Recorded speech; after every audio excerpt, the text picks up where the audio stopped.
नमस्कार, मैं विनोद कुमार शुक्ला। आई of truth पर आपका स्वागत है। कर्नाटक में जिस तरह से चीज़ें उलझती जा रही हैं, उसको देख कर के ये लग रहा है कि अब वहाँ की समस्या का समाधान प्रियंका गांधी के बस का ही है और प्रियंका गांधी ही वहाँ की समस्या का समाधान करेंगी। दोनों नेताओं को दिल्ली बुला लिया गया है। पहले सिद्धारमैया को बुलाया गया था, उसके बाद अब DK शिव कुमार को बुलाया गया है। समस्या का समाधान सिर्फ किसी न किसी बदलाव से होगा। अब इस पूरी दौड़ में मुख्यमंत्री के पद के लिए मल्लिकार्जुन खड़गे का नाम भी आ गया है और एक कॉम्प्रोमाइज़ कैंडिडेट के रूप में उनका नाम भी चलाया जा रहा है। लेकिन क्या उस कॉम्प्रोमाइज़ कैंडिडेट को DK शिव कुमार स्वीकार करेंगे, ये एक बड़ी बात है। DK शिव कुमार लगातार दबाव बनाए हुए हैं केंद्रीय नेतृत्व पर, और इस पूरे दबाव को अब तक किसी तरह से टाला गया था।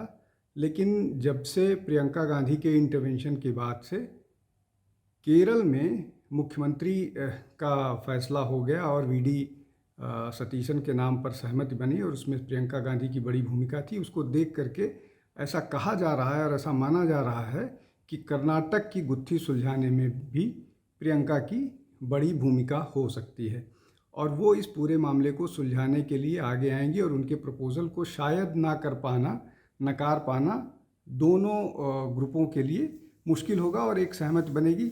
हालांकि अगर इसमें कोई बदलाव नहीं होता है, मतलब अगर DK शिव कुमार को मुख्यमंत्री नहीं बनाया जाता है, तो अगले चुनाव में हर तरह से कर्नाटक में कांग्रेस को मुश्किल होने वाली है। और इन सब के मद्देनज़र ऐसा ही लगता है कि DK शिव कुमार को वहाँ पर उप मुख्यमंत्री बनाया जाएगा। जैसा वो दावा करते हैं कि जब चुनाव हुए थे पिछले, तो ऐसी सहमति बनी थी कि उनको आधे टर्म के बाद मुख्यमंत्री पद की जिम्मेदारी दी जाएगी और वो लगातार यही बात दोहरा रहे हैं। तो क्या प्रियंका गांधी के इंटरवेंशन से ऐसा हो पाएगा, देखते हैं। लेकिन दोनों नेता अपने अपने स्टैंड पर कायम है। दूसरा महत्वपूर्ण मसला है ममता बनर्जी, जो पश्चिम बंगाल में बुरी तरह से हारी हैं। अब उनके पास पश्चिम बंगाल में चूँकि वो विधायक भी नहीं है, कोई काम नहीं है करने के लिए वहाँ पर, और विरोध की अभी बहुत ज़्यादा गुंजाइश नहीं है। 1 हफ्ते से कम हुए हैं सरकार को बने हुए। तो उसके बाद ऐसा लग रहा है कि वहाँ पर तो अब वो कुछ राजनीति नहीं करेंगी, लेकिन केंद्र की राजनीति में सक्रिय हो सकती हैं और इसीलिए वो लगातार जो कांग्रेस के अलावा जो अलग और राजनीतिक दल हैं, चाहे DMK हो, समाजवादी पार्टी हो, या और जो राजनीतिक घटक हैं, उनको अपने साथ मिला करके एक अलग गुट बना करके भाजपा के खिलाफ एक कैंपेन करने की तैयारी में है। अब वो कैंपेन करने की तैयारी में है, लेकिन जिस तरह से उनका व्यवहार होता है, जितनी मर्क्यूरियल राजनीति वो करती हैं, उन परिस्थितियों में क्या उनको कोई स्वीकार करेगा। और दूसरी महत्वपूर्ण बात ये है कि कांग्रेस जो है वो अभी भी लोकसभा में सबसे बड़ा दल है 99 सीट्स के साथ। तो क्या कोई 99 सीट वाले दल को छोड़ करके एक ऐसे राजनीतिक दल को के नेतृत्व में आगे आएगा या उस पर सहमति बनेगी, जो खुद सबको लेकर के चलने में असहज रहती है।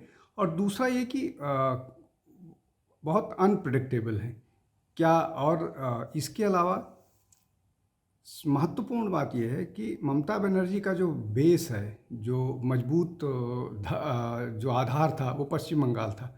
वहीं से वो अप्रूट हो गई हैं। अब उनके पास वहीं पर कुछ नहीं बचा हुआ है और वो बुरी तरह से वहाँ पर हारी हैं। उसके बाद भी उनके नेतृत्व को कोई स्वीकार करेगा, और क्यों स्वीकार करेगा, और वो भी कांग्रेस के कॉस्ट पर। लेकिन महत्वपूर्ण बात यह है कि कांग्रेस से जिस तरह से DMK नाराज़ हुआ है, कल जो उदयनिधि स्टालिन हैं, उन्होंने जोक कहा कांग्रेस को, लीच मतलब जो पैरासाइट है दूसरे के उस पर। उसके बाद और भी बहुत सारे राजनीतिक दल हैं। समाजवादी पार्टी ने भी आलोचना की है, कांग्रेस की बसपा पहले से ही आलोचना करती रही है। आंध्रा का जो विपक्ष है वो उसके अलावा उड़ीसा का जो विपक्ष है वो लगातार उनसे दूरी बना करके ही रखते हैं, कांग्रेस से। जो तीसरा सबसे महत्वपूर्ण मसला है वो तमिलनाडु में जिस तरह से जो दोनों द्रविड़ राजनीतिक दल हैं, जो जिनकी राजनीति का केंद्र द्रविड़ पॉलिटिक्स है, द्रविड़ मुन्नेत्र कड़गम और ऑल इंडिया अन्ना द्रविड़ मुन्नेत्र कड़गम, इनकी दोनों की चुनावी हार हुई है और बहुत बुरी चुनावी हार हुई है। अब इसके बाद जिस तरह से डीएमके है वो सत्ता में 2 बार रहने के बावजूद तीसरी बार जो है वो दूसरे नंबर पर आई, मतलब विपक्ष के नेता, विपक्ष के दल के रूप में, जबकि एआईडीएमके तीसरे स्थान पर आई और वो लंबे समय से सत्ता में दूर है। उसके अलावा सत्ता में दूर होने के साथ साथ उनका कोई केंद्रीय ऐसा नेतृत्व या कोई ऐसा केंद्रीय आधार नहीं है जिसके कारण पूरा का पूरा राजनीतिक संगठन एक साथ जुड़ा रहे। जो नेता हैं उनके, चाहे पलनीस्वामी हों या बाकी और कौन नेता हों, उनकी उस तरह की अपील नहीं है, ना पार्टी में ना प्रदेश में। तो सारे लोगों को बांध करके रखना ये एक बड़ी चुनौती है और उसका परिणाम ये हो रहा है कि किसी न किसी बहाने एआईएडीएमके के बहुत सारे विधायक न केवल सपोर्ट करते हुए नज़र आ रहे हैं टीवीके को, विजय को, बल्कि बहुत सारे लोग इस फिराक में हैं कि किसी तरह से वो साइड स्विच कर जाएं, और उनमें से 3 ने किया भी है। अब ये तो तब है जब तुरंत चुनाव हुए हैं। क्या इस तरह से अगर चलता रहा तो जो सारे के सारे नेता हैं या सारे के सारे विधायक हैं, इनको होल्ड कर पाएगी एआईडीएमके, या एआईएडीएमके जो है वो अपना जो आधार है वो धीरे धीरे खो देगी? ये एक बड़ी चुनौती है। अब आधार खोने के बाद क्या वो टीवीके के पास जाएगी और वहाँ पर टीवीके वर्सेस डीएमके एक नया राजनीतिक समीकरण उभरेगा, या इन नेताओं को, इन लोगों को भारतीय जनता पार्टी अपने तरफ मोड़ पाएगी?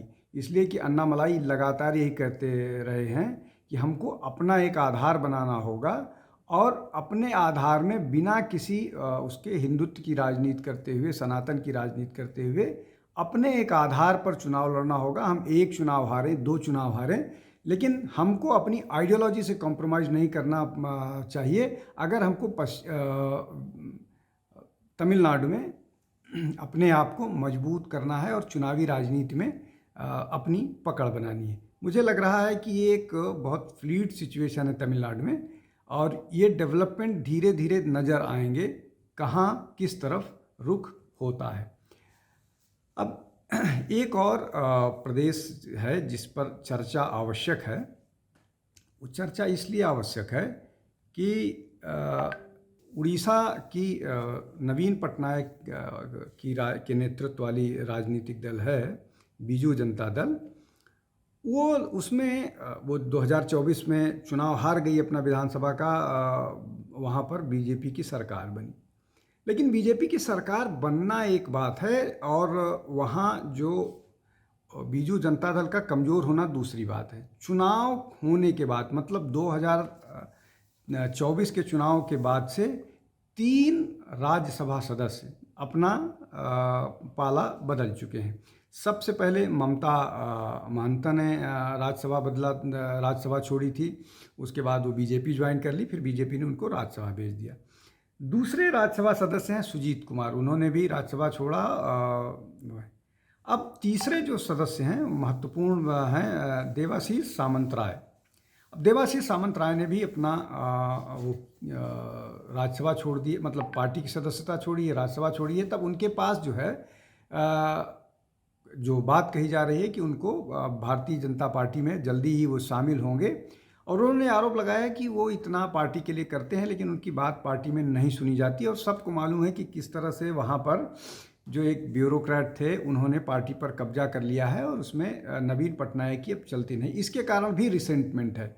तो क्या ये रिसेंटमेंट काफ़ी है? क्या इसी कारण से वहाँ से लोग बदल रहे हैं, या अब लोगों को लग रहा है कि बीजू जनता दल की राजनीति उड़ीसा में ख़त्म हो गई है, और जिस तरह से बीजेपी ने वहाँ पर सत्ता पर कब्जा किया है और जिस तरह से वो काम कर रही है, उसके बाद से संभावनाएं भारतीय जनता पार्टी की वहाँ ज़्यादा मजबूत हैं बीजू जनता दल के तुलना में। तो इसलिए भी लोग पाला बदल रहे हैं। और दूसरा ये कि स्वास्थ्य कारणों से नवीन पटनायक जो हैं वो अब पार्टी पर उतनी पकड़ नहीं बना के रख पाए हैं। जब पार्टी पर नहीं पकड़ होगी, जनता पर भी नहीं पकड़ होगी, तो कोई ना कोई अल्टरनेटिव होगा। उन परिस्थिति में जब कोई भी पार्टी का जो ग्लू वाला फोर्स होता है, जो जोड़ने वाला फोर्स होता है, जो एडिसिव फिगर होता है, अगर वो ही इनइफेक्टिव हो जाता है तो लोग अपना रास्ता खोजने लगते हैं। और वैसा ही होता हुआ उड़ीसा में दिख रहा है। तो क्या ऐसा लगता है कि बहुत सारे और लोग बड़े नेता वो बीजू जनता दल छोड़ करके आएंगे? अभी की परिस्थिति को देखकर तो ऐसा ही लगता है। हम नज़र बना करके रखेंगे। आज के लिए बस इतना ही। बहुत बहुत धन्यवाद। नमस्कार। हमारे चैनल आई ऑफ ट्रुथ को सब्सक्राइब कीजिए YouTube पर, इसे फॉलो कीजिए Facebook पर, Instagram पर, Twitter पर और कू पर। हमारे चैनल के बारे में फीडबैक देने के लिए हमें मेल कीजिए ioftruth.6@gmail.com पर।